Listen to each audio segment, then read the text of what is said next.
Picture this.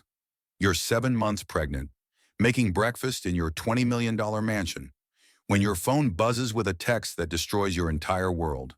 Not just any text, but one meant for someone else. One that reveals your husband doesn't just have a mistress, but has been systematically planning to destroy you.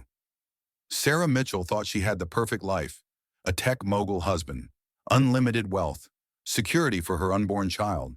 But that morning, she discovered the fairy tale was actually a nightmare, and the man she trusted most was about to become her most dangerous enemy. What happens when a pregnant woman with no money, no lawyers, and no allies faces off against a billionaire who will stop at nothing to silence her? What happens when that billionaire crosses a line so horrific that it transforms a gentle social worker into an unstoppable force of justice?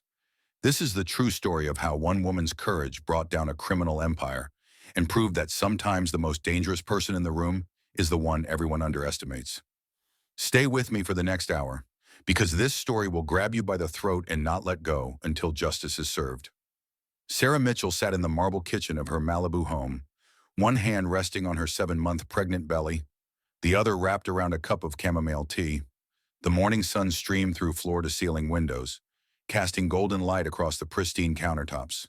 Everything looked perfect, just as her husband Richard demanded. But perfection was an illusion, and Sarah was about to discover just how fragile that illusion could be. Her phone buzzed on the counter, a text from Richard, or so she thought.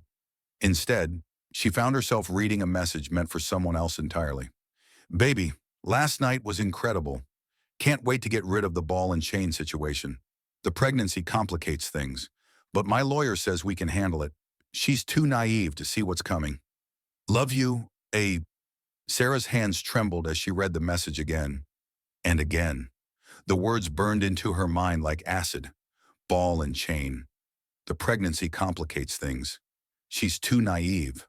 Her Richard, her husband of 4 years, the man who had sworn to love and protect her, the man whose child she carried. The phone slipped from her fingers, clattering against the marble floor. The sound echoed through the empty house like a gunshot. Sarah had met Richard Wellington 5 years ago at a charity gala in Detroit.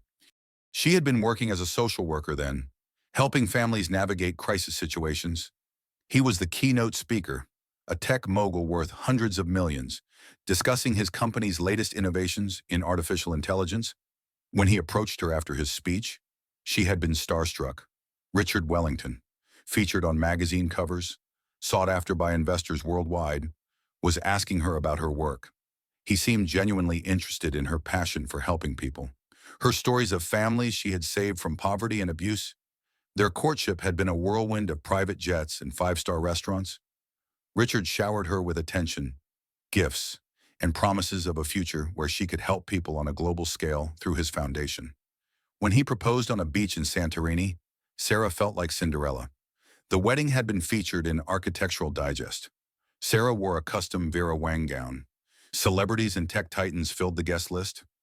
Her family from Detroit looked overwhelmed but proud. Her sister Jenny, a nurse, had whispered, "You did it! Sarah, you found your prince." But princes, Sarah was learning, could be wolves in designer suits. She picked up her phone with shaking hands and scrolled through Richard's contacts. There it was, Amber Cross, the name she had heard Richard mention casually over dinner parties. His head of marketing. He called her a rising star in the company. Sarah's mind raced through recent memories with new clarity. Richard's late nights at the office, his sudden business trips, the way he had become distant when she announced her pregnancy, how he had suggested they wait to have children, even though they had been trying for 2 years. The nausea that hit her had nothing to do with pregnancy hormones. She thought about confronting him immediately, but something held her back. Maybe it was the social worker in her, trained to gather evidence before making accusations. Or maybe it was the small voice in her head warning her that she was about to enter a battle she was not prepared for. Sarah walked to Richard's home office, a glass-walled sanctuary overlooking the Pacific Ocean. His desk was meticulously organized, laptop closed, papers filed away. But she knew Richard. He was meticulous about some things and careless about others. She found what she was looking for in his desk drawer. A credit card statement he had printed but forgotten to shred. Charges at expensive restaurants on nights he claimed to be in late meetings. Hotel rooms when he said he was staying at the office. Jewelry purchases she had never received. The evidence painted a picture she could no longer deny. Her perfect husband, her fairy tale marriage, her secure future, all of it was a lie. As she sat in Richard's chair, staring out at the endless blue ocean, Sarah felt something shift inside her. The naive social worker who had fallen for a tech mogul's charm was gone. In her place sat a woman who finally understood the game she was playing, and she was losing badly. Her phone buzzed again. This time, it really was Richard. Working late again tonight. Sweetheart, don't wait up. Love you? Sarah stared at the message for a long time. Then, for the first time in their marriage, she did something Richard would never expect. She lied back. Of course, darling. I'll be here when you get home. Love you too. But Sarah Mitchell would not be waiting like a faithful wife. She would be planning. Because if Richard thought she was too naive to see what was coming, he was about to learn how wrong he could be.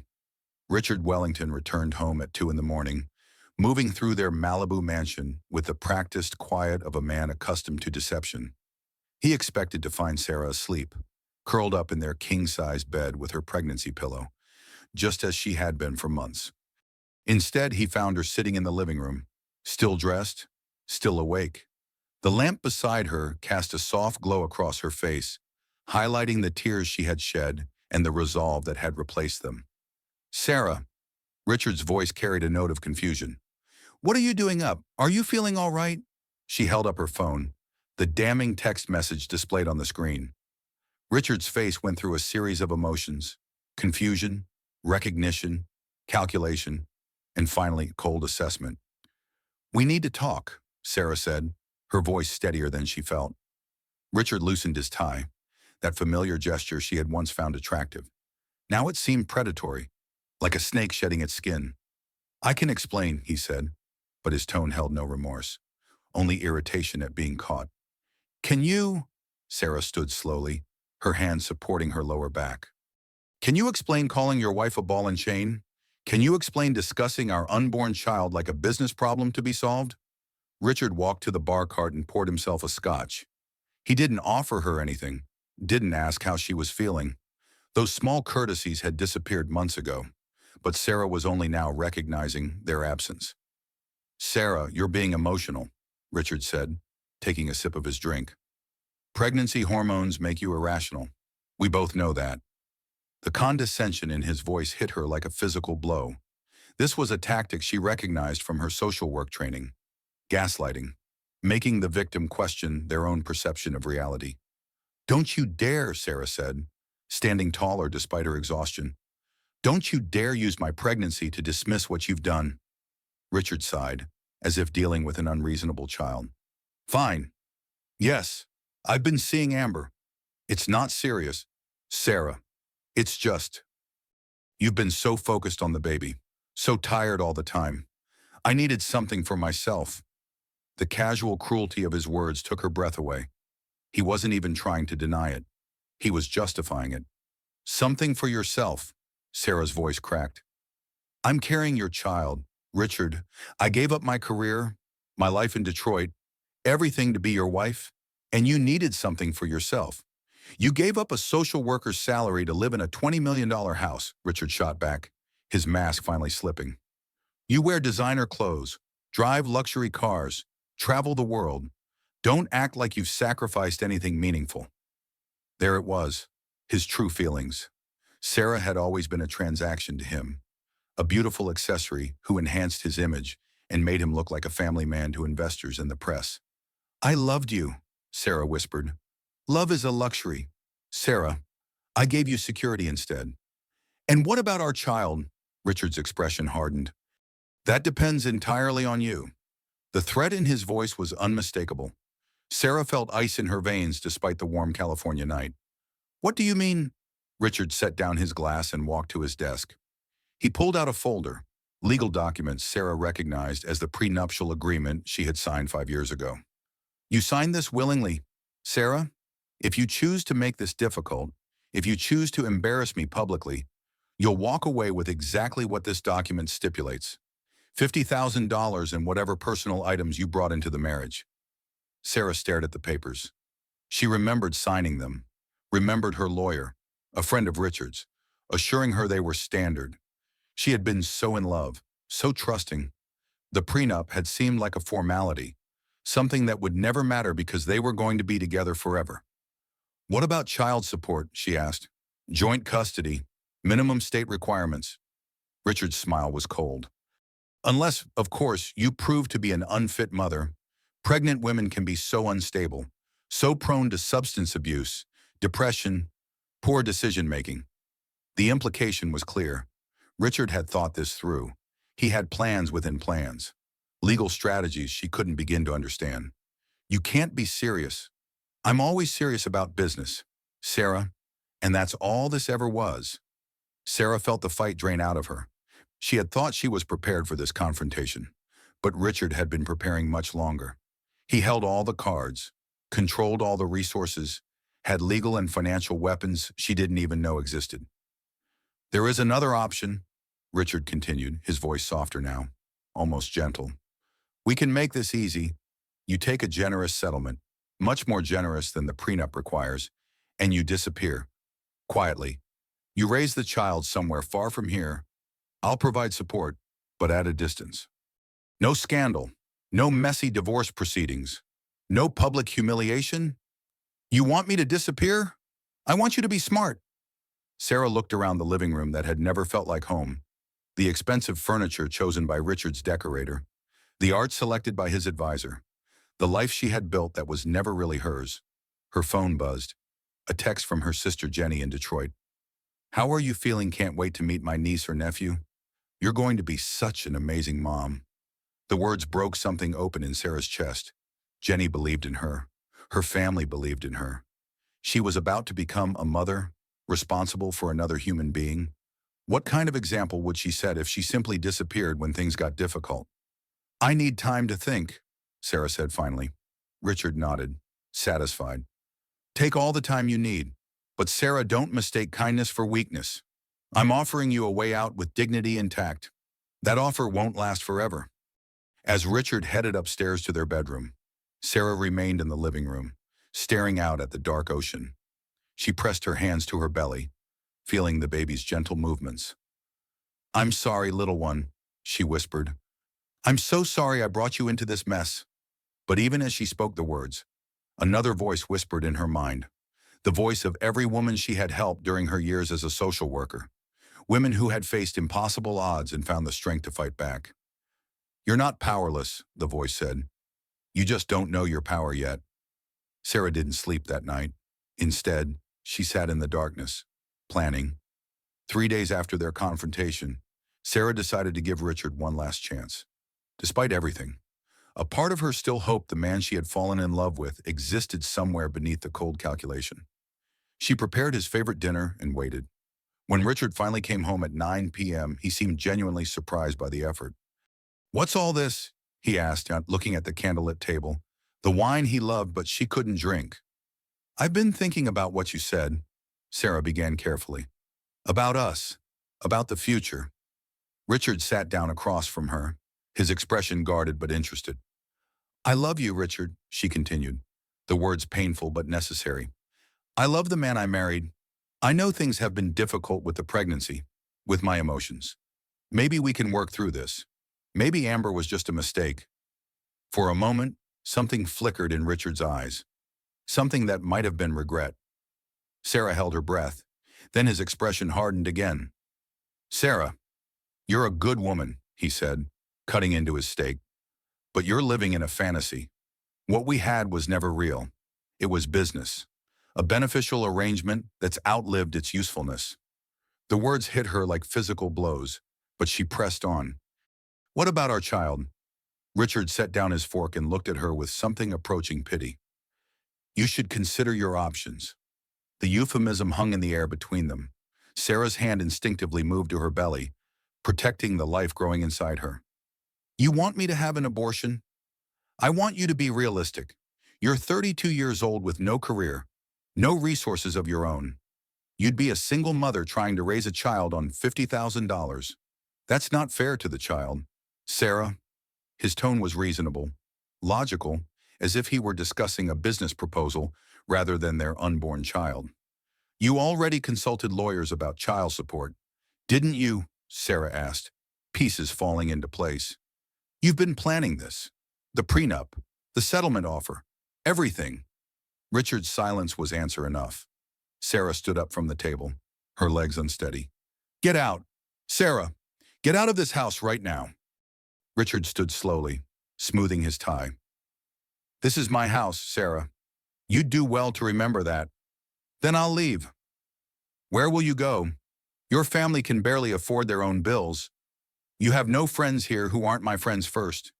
You have no resources, no support system, no options. Each word was calculated to wound, and they hit their marks. Sarah had isolated herself in Richard's world, abandoned her own life to build his. You're right, she said quietly. I have nothing. Richard's expression softened slightly. That's why my offer is generous. Sarah, take it. Start over somewhere else. Find someone who wants what you're offering. After Richard left, presumably to spend another night with Amber, Sarah collapsed onto their bed and sobbed until she had no tears left. He was right about everything. She had no career to return to, no savings of her own, no support system in California. She called her sister Jenny in Detroit. Sarah, it's late there. Is everything okay? Through broken sobs, Sarah told her sister everything. The affair, the prenup, Richard's threats about custody. Come home, Jenny said immediately. Come home right now. We'll figure this out. I can't afford to fight him. Jenny, he has unlimited resources, the best lawyers. I'd lose the baby. You don't know that.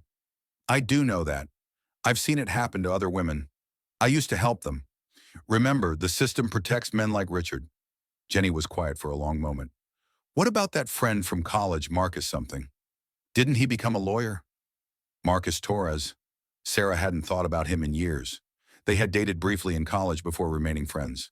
He had gone to law school while she pursued social work. Marcus specializes in corporate law, Sarah said. This isn't his area, but he might know someone who can help. Sarah, you can't give up. That baby needs you to fight. After they hung up, Sarah stared at her phone for a long time before finally searching for Marcus's contact information.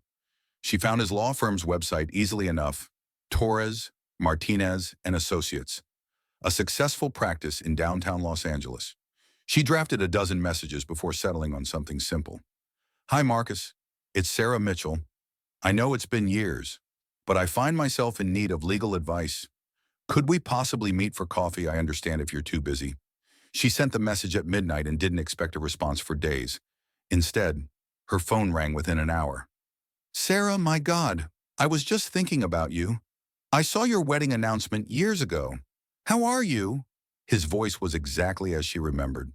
Warm, genuine, with a slight accent from his childhood in East LA. I'm not good, Marcus. I'm really not good. Tell me what's happening. So she did. Marcus listened without interruption as she explained about Richard's affair, the prenup, the threats about custody. Jesus Christ, Sarah, Richard Wellington. I've heard of him. His company's been in the news. You have. There have been some rumors. SEC investigations. Whistleblower complaints. Nothing proven, but whispers. Corporate types love to gossip. Sarah's heart began to race. What kind of whispers? Financial irregularities. Inflated user numbers to attract investors. Possible fraud. But Sarah, that's not your immediate problem. We need to focus on protecting you and your child. Can you help me? I can try, but I have to warn you, Sarah, men like Richard don't fight fair. If we challenge him, he's going to come at you with everything he has. Sarah thought about her unborn child, about the kind of life she wanted to provide, about the women she had helped who found the courage to fight back against impossible odds. I know, she said, I'm ready. But as she hung up the phone, Sarah realized she had no idea how devastating Richard's retaliation would be. Marcus Torres arrived at Sarah's house the next morning, carrying a leather briefcase and wearing a concerned expression that reminded her why they had been friends in college. Unlike Richard's associates, who dressed to impress. Marcus dressed to work, a simple navy suit, sensible shoes, and the kind of genuine smile Sarah hadn't seen in months. "You look good," he said. Though they both knew it was a kind lie, Sarah's pregnancy glow had been replaced by exhaustion and stress. "How are you feeling?" "Like my life is falling apart," Sarah replied, leading him into the living room. "But thank you for coming." Marcus set his briefcase on the coffee table and pulled out a legal pad. "Before we start, I need you to understand something. I primarily handle corporate litigation, not family law, but I've consulted with colleagues, and I think I can help you." Richard says the prenup is ironclad. Prenups can be challenged, especially when there's evidence of coercion, fraud, or unconscionable terms. The fact that you were pressured to sign without independent counsel is significant. Sarah felt the first spark of hope she'd experienced in days. "Really, there's more. You mentioned Richard consulted lawyers about child support. If we can prove he was planning to divorce you while encouraging you to get pregnant, that could constitute fraud. A man can't induce his wife to have children while secretly planning to abandon them." The hope grew stronger. Marcus continued reviewing the prenup documents, occasionally making notes or asking questions about specific clauses. "This is actually helpful," Marcus said after an hour. "The language here is overly broad. A good family law attorney could argue several sections are unenforceable. Can you recommend someone? I know the best divorce attorney in California, Jessica Chen. She's expensive, but she's brilliant, and she hates men who abuse their financial power." Sarah's heart sank. "I can't afford expensive. Let me worry about that for now. First, we need to gather evidence. Financial records, communications with Amber, anything that shows Richard's been planning this deception." They spent the next 3 hours going through Richard's home office. Sarah felt guilty at first, but Marcus reminded her that as Richard's wife, she had legal access to their shared financial information. What they found was damning. Credit card statements showing a pattern of expensive gifts and hotel rooms dating back over a year. Email exchanges with lawyers discussing asset protection strategies. Most importantly, Marcus found communication with Richard's accountant about transferring money to offshore accounts. "He's been moving assets," Marcus explained. "This isn't just about an affair. Sarah, he's been systematically hiding marital property. Can we stop him? We can try. I'll file an emergency motion to freeze the accounts. If Richard is moving money to hide it from divorce proceedings, a judge will intervene." For the first time in days, Sarah felt like she could breathe. Marcus seemed confident, knowledgeable. She wasn't facing this alone anymore. "There's something else," Marcus said, pulling out another document. "I did some research on Richard's company. Remember those rumors I mentioned? I think there might be more to them than gossip." He showed her a series of news articles about Richard's company, AI dynamics, reports of inflated user numbers, misleading investor presentations, possible SEC violations. If Richard's company is built on fraud, his personal assets could be at risk. That changes everything about your divorce settlement. Sarah stared at the articles. Richard had always been so proud of his success, so confident in his business acumen. The possibility that it was all built on lies felt both devastating and oddly satisfying. "What do we do next?" "I contact Jessica Chen. We file the emergency motions, and we prepare for war, because Richard is going to fight back hard." That afternoon, Sarah felt something she hadn't experienced in weeks. Hope. Marcus had found legal strategies she didn't know existed. The prenup could be challenged. Richard's hidden assets could be recovered. Their child would be provided for. She actually smiled as she prepared dinner, something she hadn't done in months. When Richard came home early, a rare occurrence, she was humming softly to herself. "You seem happy," Richard observed, loosening his tie. "I had a good day," Sarah replied, not entirely lying. "Good. I've been thinking about our conversation, about options for handling this situation." Sarah tensed, but Richard's tone seemed genuinely conciliatory. "I spoke with my lawyers," he continued. "I may have been hasty. The prenup is valid, but I'm willing to be more generous than it requires. Significantly more generous." "What are you talking about?" Richard sat down at the kitchen island, suddenly looking tired and older than his 45 years. "I don't want to be the bad guy in this. Sarah, I know I've handled things poorly.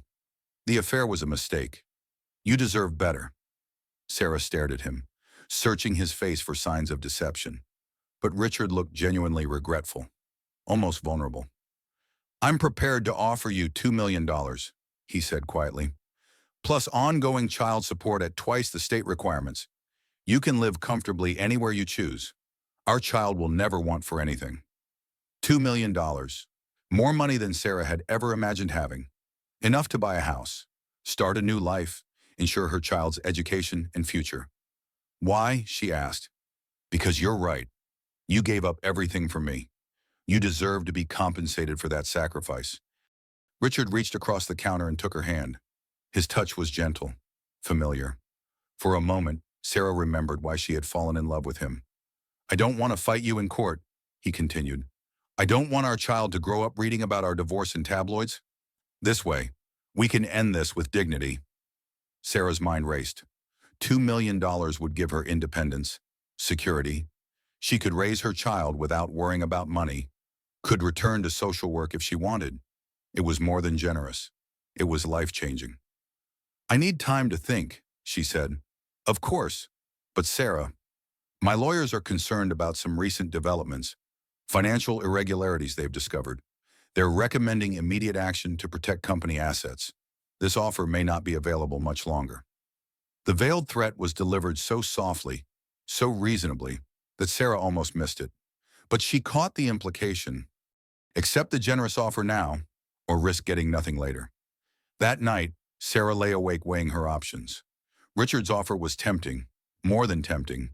It was practical, sensible, safe. She could disappear to someplace quiet, raise her child without the stress of legal battles, start fresh. But something nagged at her.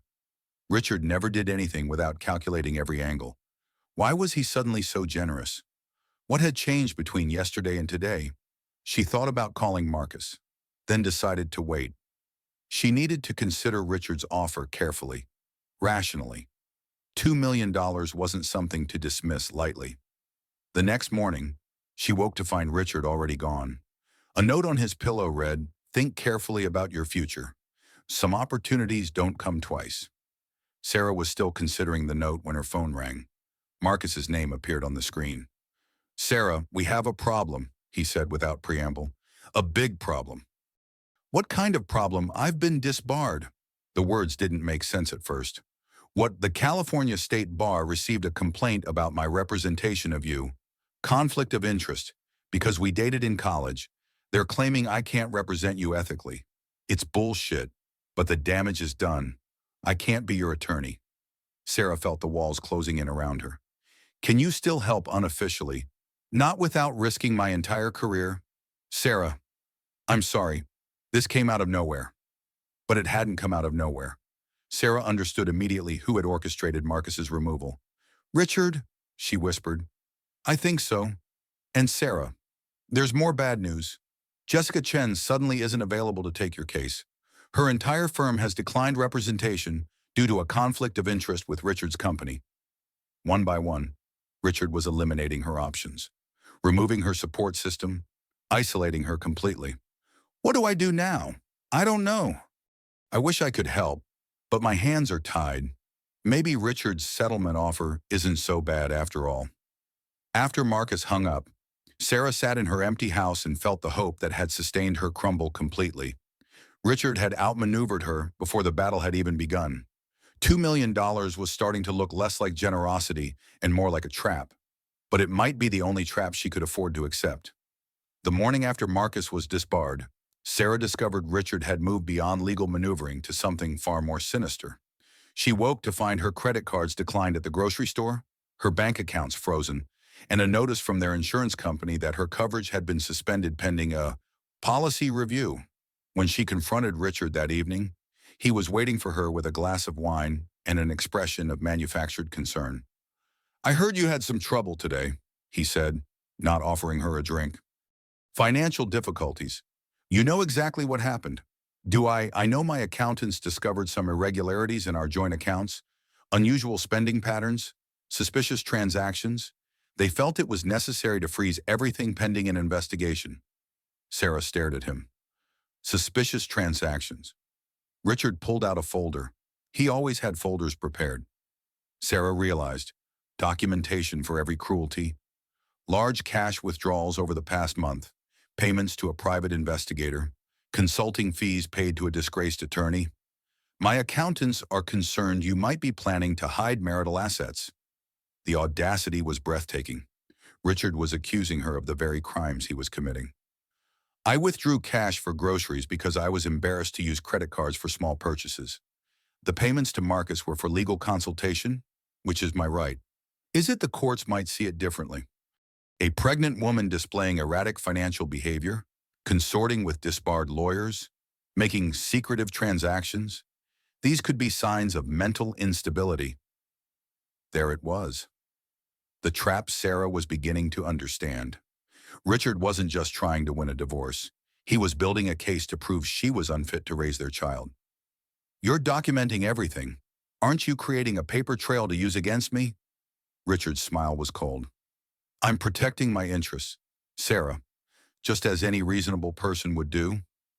That night, Sarah called every attorney in Los Angeles who specialized in family law. One by one, they declined to represent her. Conflict of interest with Richard's company. Schedule too full. Not the right fit. The rejections were polite but definitive. By the fourth day, Sarah understood she was being systematically isolated. Richard had used his wealth and connections to ensure she couldn't find adequate legal representation. She was facing one of California's most ruthless attorneys with no lawyer of her own. The emotional toll was devastating, but the physical impact was worse. The stress triggered contractions that sent Sarah to the hospital at 3 a.m. She sat alone in the emergency room, clutching her belly, terrified she was losing the baby. Mrs. Wellington. A young doctor appeared with a chart. I'm Dr. Rodriguez. How are you feeling? The contractions stopped. Sarah said, Is the baby okay? The baby is fine, but your blood pressure is dangerously high, and you're showing signs of severe stress. This isn't good for either of you. Dr.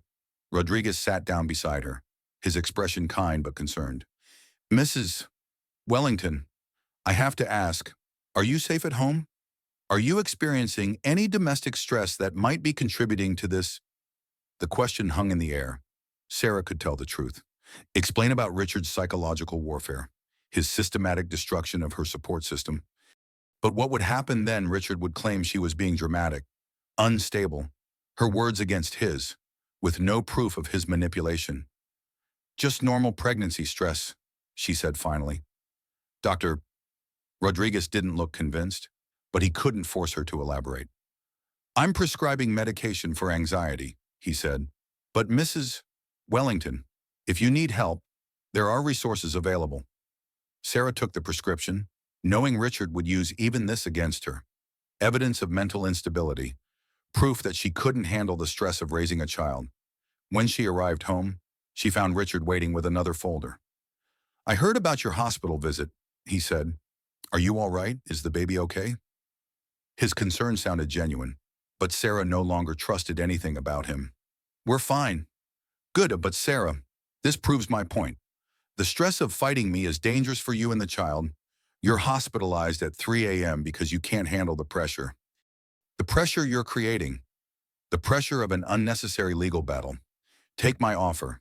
Sarah, $2 million, generous child support, and no more stress. You can raise our child in peace. Your offer assumes I'll disappear quietly. It assumes you'll be practical. That weekend, Sarah's sister Jenny flew in from Detroit. She took one look at Sarah and demanded to know what was happening. You look terrible, Jenny said bluntly. You've lost weight. You're pale. You look like you haven't slept in weeks. I haven't, Sarah explained everything. Richard's affair, the legal maneuvering, the frozen accounts, her inability to find representation. This is domestic abuse, Jenny said angrily. Financial abuse, psychological abuse. You can't let him get away with this. What choice do I have? Fight back, expose him, go to the press, social media, anywhere people will listen, and say what that my rich husband is leaving me for a younger woman. That's not news, Jenny. That's Tuesday in Los Angeles. Jenny paced the living room, her nursing training evident in the way she approached problems systematically. What about his business? You said Marcus found evidence of financial irregularities. Sarah had nearly forgotten about Richard's potential corporate fraud in the chaos of her personal crisis. I don't understand business finance well enough to know what it means. Then find someone who does. Jenny spent the afternoon researching financial journalists, corporate investigators, anyone who might be interested in Richard's business practices. She found David Kim, a business reporter for the Wall Street Journal who had written extensively about tech industry fraud. Call him, Jenny urged. Maybe Richard's personal life isn't news, but corporate fraud affecting investors definitely is. Sarah hesitated. Going to the press felt like a point of no return, a declaration of war she wasn't sure she could win. Sarah, Jenny said gently, you're not just fighting for yourself anymore. You're fighting for that baby. What kind of father do you want her to have? What kind of example do you want to set?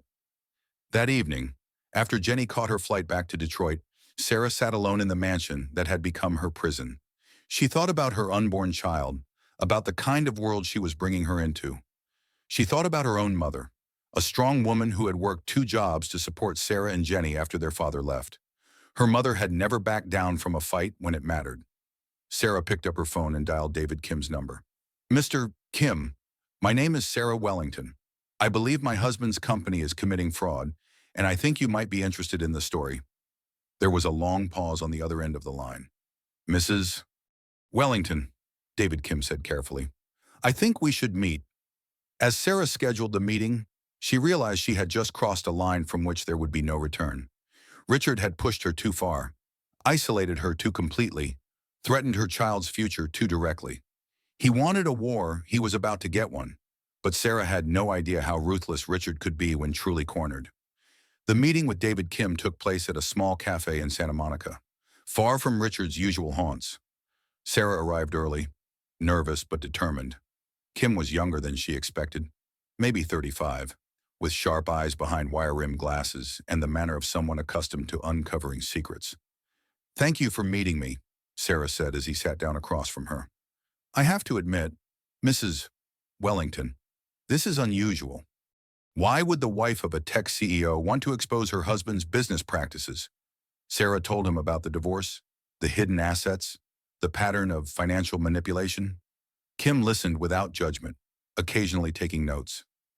I've been investigating AI dynamics for months, he said finally, but it's difficult to prove fraud without inside information. Corporate whistleblowers are rare, and usually they're disgruntled employees, not family members. What kind of fraud are we talking about? Kim pulled out his tablet and showed her a series of articles and financial reports. User inflation is the big one. AI Dynamics claims 20 million active users for their platform. My sources suggest the real number is closer to 5 million. They've been using bots and fake accounts to inflate metrics for investors. Sarah studied the documents, remembering Richard's triumphant presentations to venture capitalists, his celebration dinners after successful funding rounds. There's also evidence of self-dealing. Richard's been using company money to purchase services from other companies he owns through shell corporations. Essentially, he's paying himself with investor money. Is that illegal? If he's not disclosing the relationships to investors, absolutely. It's securities fraud. Kim leaned forward, his expression intense. Mrs. Wellington, if you have access to Richard's financial records, his communications with investors, anything that proves deliberate deception, it could be the key to exposing everything.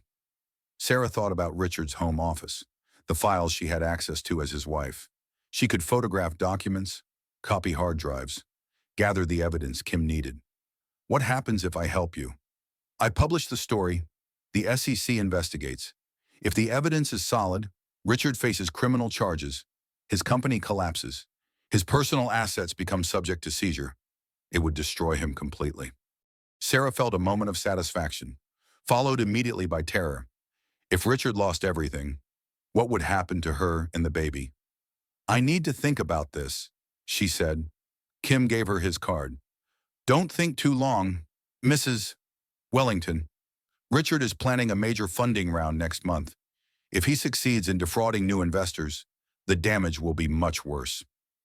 That evening, Sarah returned home to find Richard waiting with champagne and her favorite Thai takeout.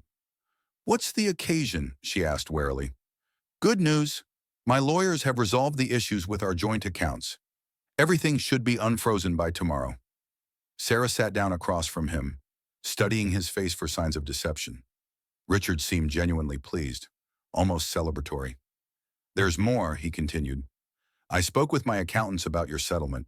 I can increase the offer to $3 million, plus a trust fund for the baby that will ensure college tuition and living expenses through graduate school. $3 million. The number was staggering. Sarah tried to process what it meant: complete financial independence, security for her child's entire life, freedom from the legal battle that was destroying her health. Why the increase? Because I want this resolved quickly and quietly. My company is about to go public. Sarah, the last thing I need is a messy divorce in the headlines. There it was. Richard wasn't being generous. He was protecting his business interests. The IPO Kim had mentioned. Richard needed the divorce settled before his fraud was exposed. I'll need to review any settlement agreement with an attorney, Sarah said. Of course. I've arranged for you to meet with Sandra Hayes tomorrow. She's an excellent family law attorney, completely independent. She'll review everything and make sure your interests are protected. Sarah nodded, but something felt wrong. Richard was being too accommodating, too generous. In her experience, when abusive people suddenly became reasonable, it usually meant they were planning something worse. That night, she researched Sandra Hayes online. Excellent reviews, decades of experience, apparently legitimate. But buried deep in the search results, Sarah found what she was looking for. Hayes had represented several of Richard's business associates in their divorces. All had settled quickly and quietly for less than they might have received in court. Sarah realized Richard had found a lawyer who would appear to represent her interests while actually serving his needs. She spent the night thinking about David Kim's offer, about the evidence sitting in Richard's office, about the choice between $3 million in blood money and the possibility of justice. The next morning brought devastating news that made the choice academic. Sarah's phone rang at 7 a.m. It was a Detroit number she didn't recognize. Is this Sarah Wellington? The voice was official, strained. Yes, who is this? This is Dr. Patricia Reeves at Henry Ford Hospital. I'm calling about your sister, Jenny Walsh. Sarah's blood turned to ice. There's been an accident. The words came in fragments. Car accident, critical condition, multiple injuries. The other driver had run a red light, T-boning Jenny's car on her way to work. She was alive but in intensive care. I need to come home, Sarah said, already planning flights in her head. Mrs. Wellington, your sister is uninsured. The Accident Victim Assistance Program can help with some costs, but the surgery she needs, it's going to be expensive. Sarah hung up and immediately called Richard. He answered on the first ring, as if he'd been waiting. I heard, he said before she could speak. I'm so sorry. Sarah, how is she? She needs surgery. They're saying $150,000. Maybe more. Richard, I need help. Of course. I'll have my assistant arrange a medical loan immediately. The best care money can buy? Relief flooded through Sarah. Whatever their problems, Richard was still offering to help her family in crisis. But Sarah, Richard continued, his tone shifting, this tragedy proves my point about settling our situation quickly. Your sister needs immediate help. The insurance company won't pay while your assets are tied up in litigation. If you accept my settlement offer, I can transfer money to the hospital today. Sarah felt the trap closing around her. Richard's timing was too perfect, his solution too convenient. Richard, what's Sarah? You're in shock. You're not thinking clearly. Your sister needs help right now. Today, I can provide that help, but only if we resolve our legal issues. Sarah stared at her phone, understanding finally how thoroughly Richard had planned his victory. The frozen accounts, the disbarred lawyer, the convenient car accident, each move designed to corner her completely. I'll take the settlement, she whispered. I'll have Sandra Hayes draw up the papers immediately. You can sign them this afternoon, and I'll wire the money to Detroit within hours. As Sarah hung up, she felt something die inside her. Richard had won, but the victory had cost him whatever remained of his humanity. And Sarah realized that a man capable of such calculated cruelty was capable of anything, including destroying the mother of his own child if she continued to threaten his empire. Sarah signed the settlement papers at 3 p.m. in Sandra Hayes's Beverly Hills office. Her hands shook as she wrote her name, signing away her rights to challenge Richard's assets, to pursue alimony beyond the agreed amount, to expose his business practices. In exchange, she received $3 million and a promise that Jenny's medical bills would be paid immediately. Sandra Hayes was professional but cold, reading through terms so quickly that Sarah could barely follow. Every time Sarah asked for clarification, Hayes assured her the terms were standard, generous, nothing to worry about. "This non-disclosure agreement," Sarah said, pointing to a clause she finally understood. "This means I can never speak publicly about Richard's business or personal conduct. It's routine in high-profile divorces," Hayes replied. "Mr. Wellington's reputation is a business asset. The agreement protects both parties from future disputes." Sarah signed anyway. She had no choice. Jenny was in surgery, and the hospital required payment authorization before they could proceed with the reconstructive work she needed. When Sarah arrived home, she found Richard in his office, on a video call with investors. He looked up and smiled at her, giving a thumbs up. The money had been transferred. Jenny's surgery was funded. Sarah should have felt relief, but instead she felt hollow. She had traded her voice, her chance for justice, her dignity for money. It was the right choice for Jenny, for her unborn child, but it felt like selling her soul. That night, Richard was unusually attentive. He ordered dinner from Sarah's favorite restaurant, asked about her day, even rubbed her feet while they watched television. "I know this has been difficult," he said gently, "but you made the right choice, Sarah, for everyone." "Did I? You saved your sister's life. You secured your child's future. You chose family over revenge. That takes wisdom." His words sounded reasonable, but Sarah heard the subtext. She had chosen survival over resistance. She had proven she could be bought. "When will the divorce be final?" she asked. "My lawyers are expediting everything. Probably within 30 days. You'll be free to start your new life." Free. The word felt like mockery. Sarah was more trapped now than ever, bound by legal agreements that silenced her permanently. Over the next week, Sarah tried to focus on practical matters. She found a house to rent in Portland, far from Richard's world. She researched obstetricians, prepared for the move, tried to imagine a life beyond the wreckage of her marriage. But at night, alone in the guest bedroom she now occupied, Sarah was haunted by what-if scenarios. What if she had been braver? What if she had trusted David Kim, risked everything to expose Richard's crimes? What if she had found a way to fight back instead of surrendering? The guilt was consuming her.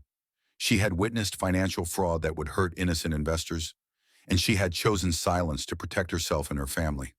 She understood why, knew it was rational, but the knowledge felt like poison in her veins. Sarah's breaking point came when she discovered how Richard had orchestrated Jenny's accident. She wasn't looking for evidence. She had given up that fight. But while packing Richard's study, moving books he wanted to keep, she found a business card wedged between two legal volumes. "Premier Investigations," the card read. "Surveillance and Risk Management Services." Sarah stared at the card for a long time. It could be innocent. Richard might legitimately need private investigators for business purposes. But something about finding it hidden in his law books felt wrong. She photographed the card and did a reverse phone number search online. Premier Investigations specialized in what their website euphemistically called problem resolution services.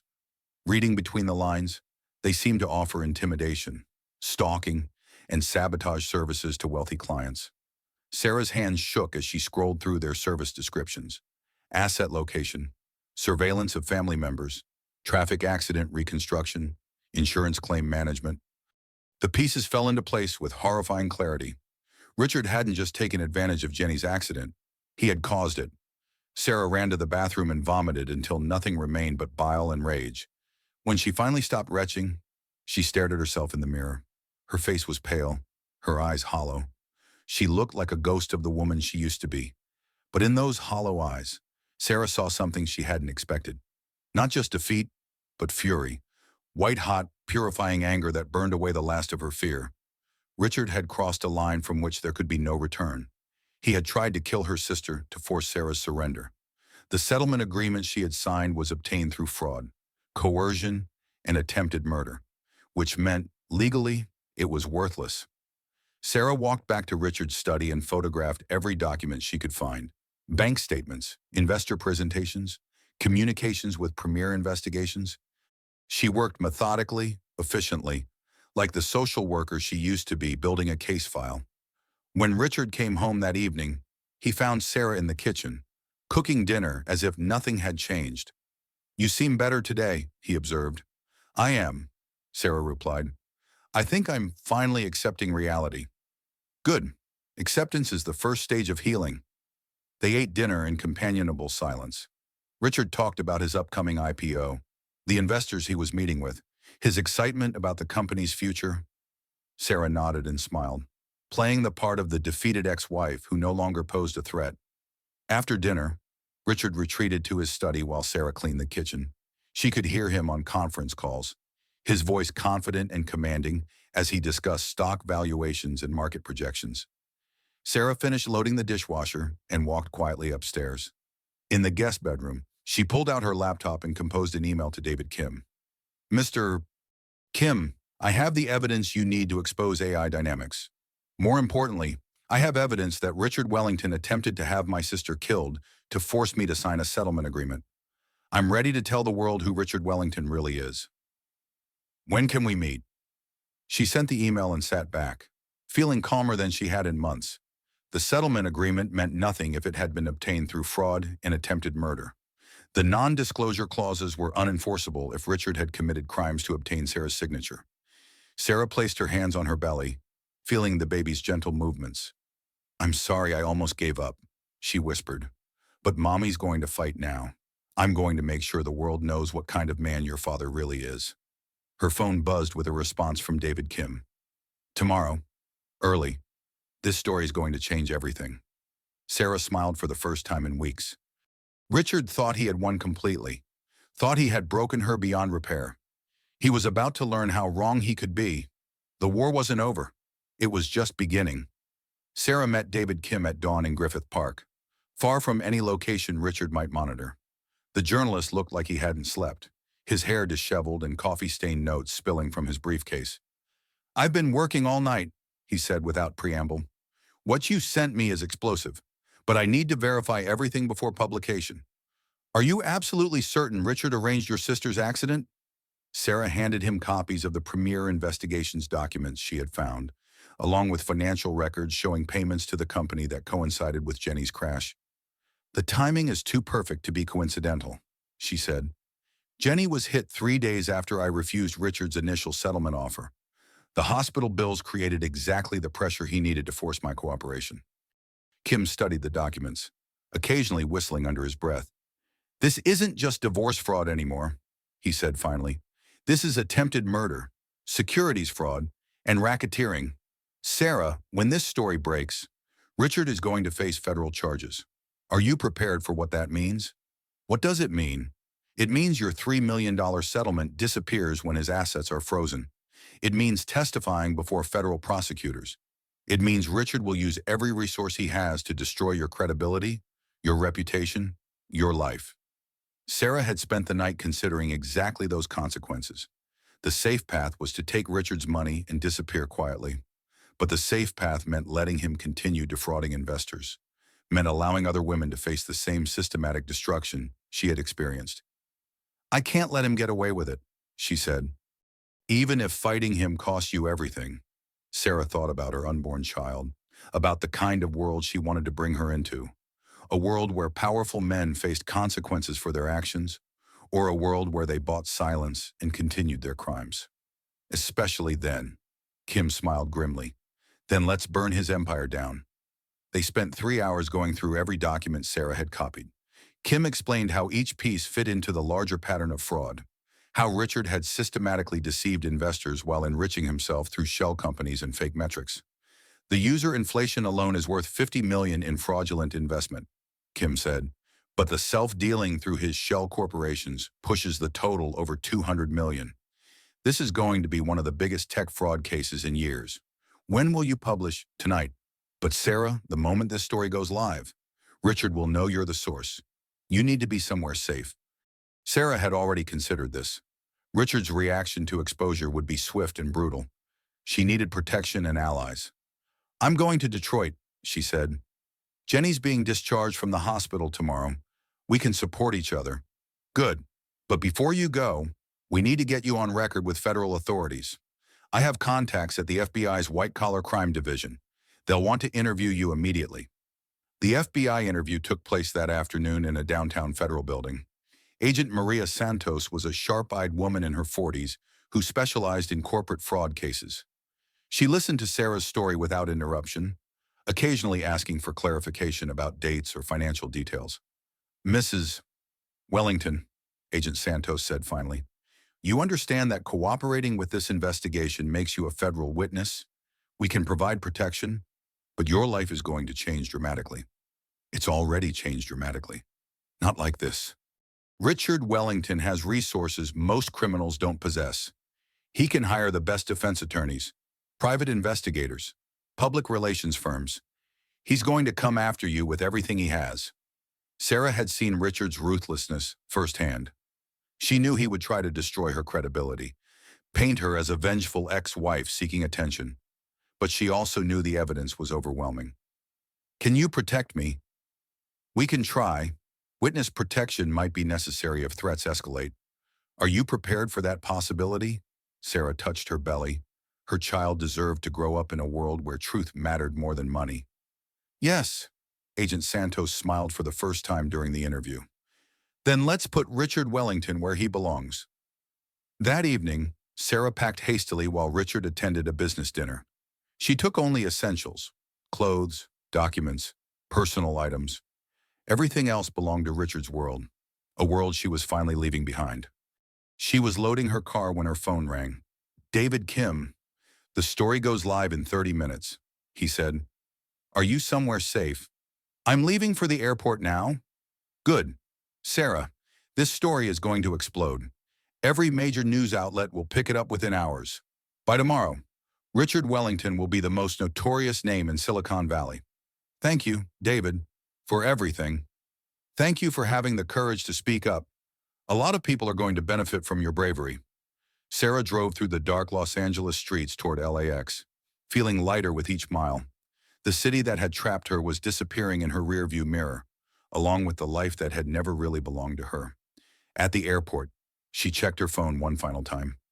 Kim's story was live on the Wall Street Journal's website. The headline read, "AI Dynamics CEO accused of massive fraud, attempted murder and divorce case." The article was devastating, methodical, comprehensive. Kim had included statements from anonymous investors, SEC officials, and former AI Dynamics employees. The evidence was overwhelming, undeniable. Sarah's phone began buzzing with calls from unknown numbers. Reporters, probably, looking for additional comments. She turned off the device and boarded her flight to Detroit. 5 hours later, Sarah landed in her hometown to find the story dominating national news. Richard's company stock had been halted from trading. Federal agents were serving search warrants at AI Dynamics offices. Richard himself was nowhere to be found. Jenny was waiting at baggage claim, walking with a cane but otherwise recovered from her surgeries. "I saw the news," Jenny said, embracing her sister carefully. "Are you okay?" Sarah looked around the Detroit airport, at the familiar faces and accents of her childhood home. For the first time in months, she felt safe. "I think I'm going to be," she said. But as they walked toward Jenny's car, Sarah's phone buzzed with a text from an unknown number. "You have no idea what you've started. This isn't over. ER." Sarah showed the message to Jenny, who read it and shook her head. "That sounds like a threat." "It is a threat. But Jenny, I'm not scared anymore. Let him come. I have the FBI, the media, and the truth on my side." "And me," Jenny added. "You have me." Sarah smiled, feeling stronger than she had in years. Richard had spent months trying to isolate her, convince her she was powerless and alone. He had been wrong on both counts. The first wave of Richard's counterattack came within 24 hours of Sarah's arrival in Detroit. A team of private investigators descended on her hometown, interviewing neighbors, former colleagues, anyone who might provide damaging information about her credibility or character. Sarah watched from Jenny's apartment as men in expensive suits knocked on doors throughout their old neighborhood, offering money for dirt on the Wellington woman who had destroyed a prominent businessman's life. "They're not finding much," Jenny observed, peering through the curtains. "Mrs. Rodriguez just told one of them that you were the sweetest girl in the neighborhood and he could go to hell." Sarah managed a smile. Detroit loyalty ran deep, and Richard's investigators were learning that money couldn't buy cooperation in a community that had watched Sarah grow up. The second wave was more sophisticated. Richard's public relations team launched a coordinated media campaign portraying Sarah as an unstable, vindictive ex-wife who had fabricated evidence to punish her successful husband.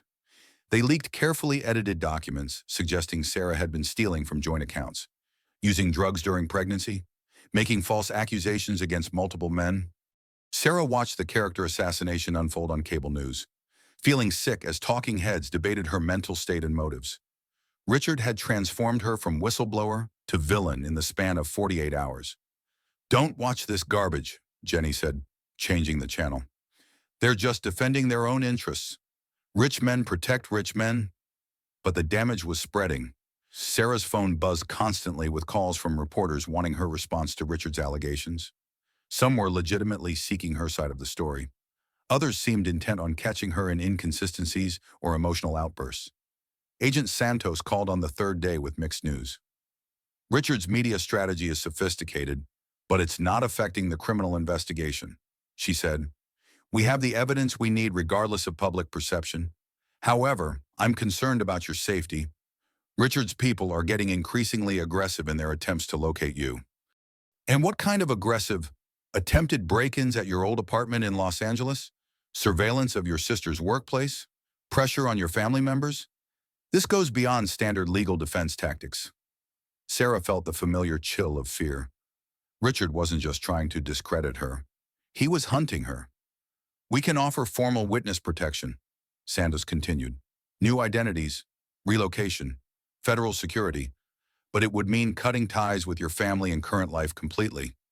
Sarah looked around Jenny's small apartment, at the photos of their childhood, their parents, the life they had built together. The thought of abandoning everything felt like another victory for Richard. "How long before you arrest him?" "Soon. We're coordinating with the SEC and state prosecutors." "But Sarah, arrest doesn't mean safety. Men like Richard have resources even from prison. You need to consider protection seriously." That evening, Sarah sat on Jenny's couch, staring at legal documents outlining witness protection options, complete severance from her past life in exchange for safety. It felt like Richard was still controlling her choices, still forcing her into exile.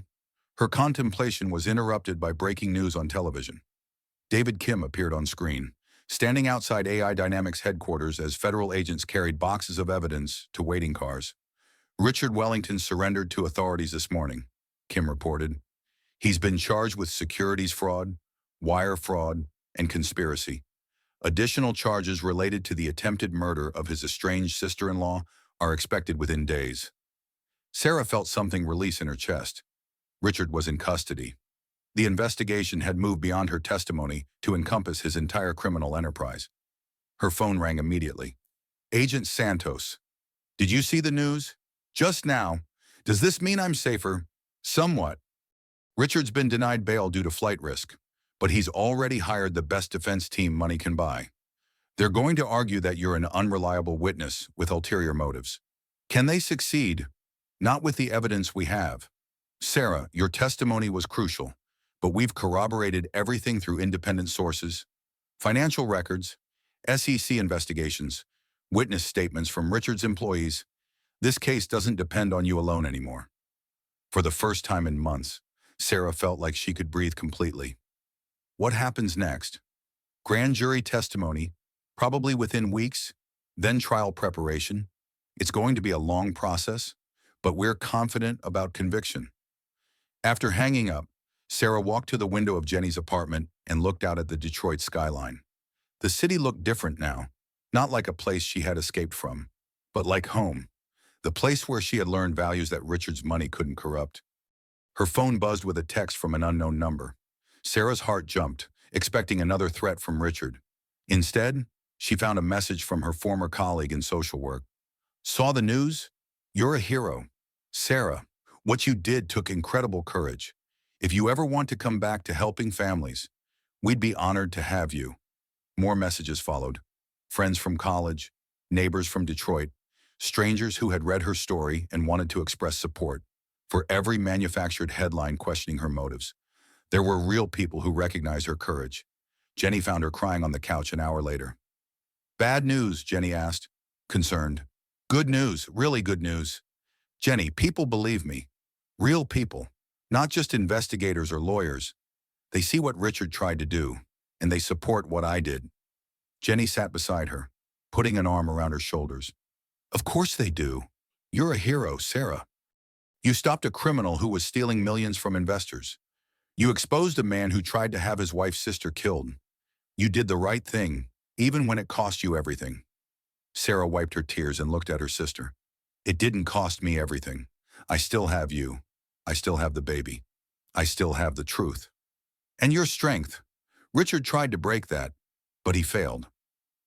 That night, Sarah slept peacefully for the first time in months. Richard was in federal custody.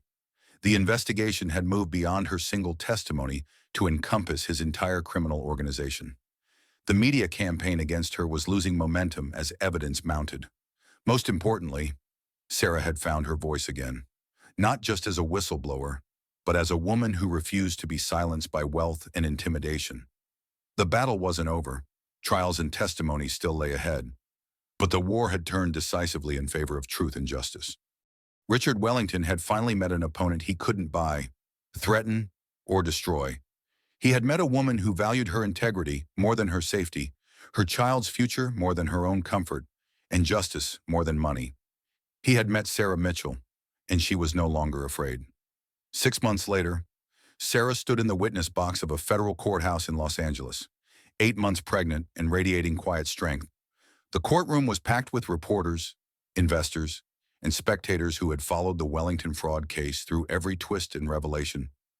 Richard sat at the defense table in an orange jumpsuit, flanked by 3 expensive attorneys who had failed to suppress the evidence or discredit the witnesses. He looked older, diminished, stripped of the arrogance that had once defined him. When their eyes met, Sarah felt nothing, no fear, no anger, just the calm satisfaction of truth finally being heard. Mrs. Mitchell, the federal prosecutor began, using Sarah's maiden name at her request. Please tell the jury how you discovered your husband was defrauding investors in AI Dynamics. Sarah had told this story dozens of times to investigators, grand juries, and pretrial hearings. But this was different. This was final testimony that would determine Richard's fate and vindicate her courage in speaking out. She spoke clearly, methodically, without emotion. The accidental text message that revealed the affair, the systematic financial abuse, the evidence of corporate fraud hidden in Richard's home office, the attempted murder of her sister designed to force her silence. The defense attorneys had prepared for emotional outbursts, dramatic accusations, inconsistencies they could exploit. Instead, they faced a composed woman presenting documented facts in the same steady voice she had once used to help families in crisis. Mrs. Mitchell? Richard's lead attorney began his cross-examination. Isn't it true that you only made these accusations after discovering your husband's infidelity? Isn't this simply the revenge of a woman scorned? Sarah looked at the lawyer steadily. Sir, if I wanted revenge, I would have exposed Richard's crimes immediately. Instead, I tried to save our marriage. I only came forward when I realized innocent investors were being defrauded and when Richard attempted to have my sister killed. The attorney pressed on, trying to establish financial motives, emotional instability, anything that might undermine her credibility. But Sarah had been preparing for this moment for months. Every question was answered calmly. Every accusation met with documented evidence. When cross-examination ended, the prosecutor stood for redirect examination. Mrs. Mitchell, you gave up a $3 million settlement to testify against your husband. Why? Sarah placed her hand on her swollen belly and looked directly at the jury. Because I wanted my child to grow up in a world where the truth matters more than money, where powerful people face consequences for their actions, where women who speak out against abuse are believed and protected, not destroyed. The jury deliberated for 2 hours. When they returned, the 4 women stood and delivered the verdict that made national headlines. Guilty on all counts. Richard Wellington was sentenced to 15 years in federal prison and ordered to pay $200 million in restitution to defrauded investors. The AI Dynamics empire collapsed completely, but the settlement fund provided partial compensation to victims of his fraud. After the trial, Sarah held a press conference on the courthouse steps. She was visibly pregnant now, glowing with health and vindication. "This case was never about my marriage," she told the assembled reporters. "It was about holding powerful people accountable for their crimes." Richard Wellington used his wealth to manipulate, threaten, and silence anyone who challenged him. Today, justice proved that no one is above the law. A reporter raised her hand. "What's next for you, Mrs. Mitchell?" Sarah smiled, feeling lighter than she had in years. "I'm going home to Detroit. I'm having my baby, and I'm returning to social work, helping other women who find themselves trapped by powerful abusers." The Rising Light Foundation opened its doors 6 months after Sarah's daughter was born. The nonprofit organization, funded partly by Sarah's share of the restitution settlement, provided legal aid, counseling, and safe housing for women escaping financial and domestic abuse. Sarah's story became a case study in law schools and business ethics courses. She spoke at conferences about corporate whistleblowing, women's rights, and the intersection of domestic and financial abuse. Her daughter, Emma, grew up surrounded by strong women who had survived impossible odds and chosen courage over safety. Richard served his full sentence without parole.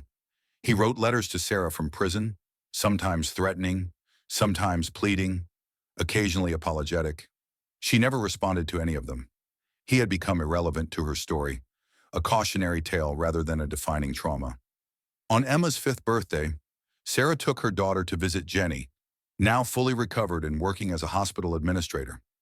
The sisters sat on Jenny's porch, watching Emma play in the yard, surrounded by the neighborhood where they had grown up believing that good people were rewarded and bad people faced consequences.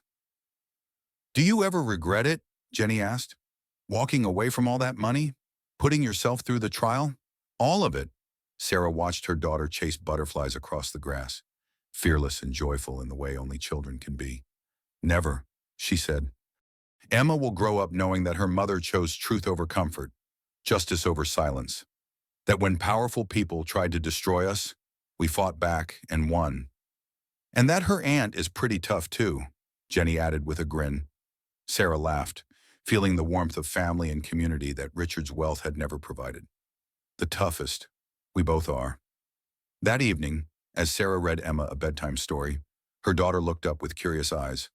"Mama, why do people say you're brave?" Sarah considered the question carefully, wanting to give her daughter an answer she could understand and carry with her. "Because sometimes doing the right thing is scary and hard, but we do it anyway, because it's right, and because little girls like you deserve a world where the truth matters." Emma nodded solemnly, then brightened. "Will I be brave like you?" Sarah kissed her daughter's forehead, tasting the promise of a future built on integrity rather than illusion. "You already are, sweetheart. You already are." Outside, Detroit hummed with the energy of a city rebuilding itself, just as Sarah had rebuilt her life from the ashes of betrayal. She had learned that destruction could be the beginning of creation, that losing everything could teach you what truly mattered, that the strongest foundations were built not on wealth or status, but on courage, truth, and love. Richard Wellington had tried to erase her, silence her, destroy her completely. Instead, he had forged her into something unbreakable. A woman who knew her worth had nothing to do with his approval. Her power came from within, and her legacy would be measured not by what she accumulated, but by what she fought for.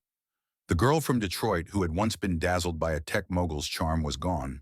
In her place stood a woman who had faced the worst of human nature and chosen to respond with the best of her own. The battle was over. The victory was complete.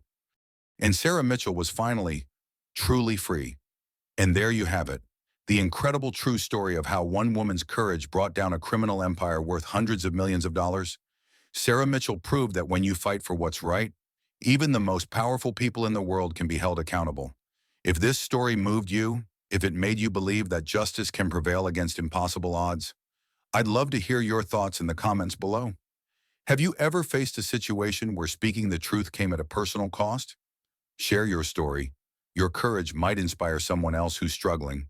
Hit that like button if you believe stories like Sarah's deserve to be heard.